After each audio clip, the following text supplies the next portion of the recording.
Hi, today we are going to replace some string with another string in Nano.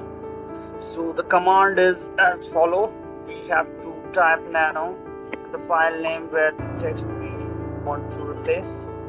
Here we have written the fox jumps over the lazy dog. So we are going to replace this fox with the cat. So we have to press Ctrl plus backslash. Then we have to type fox, which we want to replace, and replace with what? We are going to replace with cat. Enter. Replace this instance, the selected one, or you are going to replace everything. So we are going to replace all. So we will press the caps A and see it's replaced everywhere. So fox is replaced with cat. Thank you for watching. Have a nice day.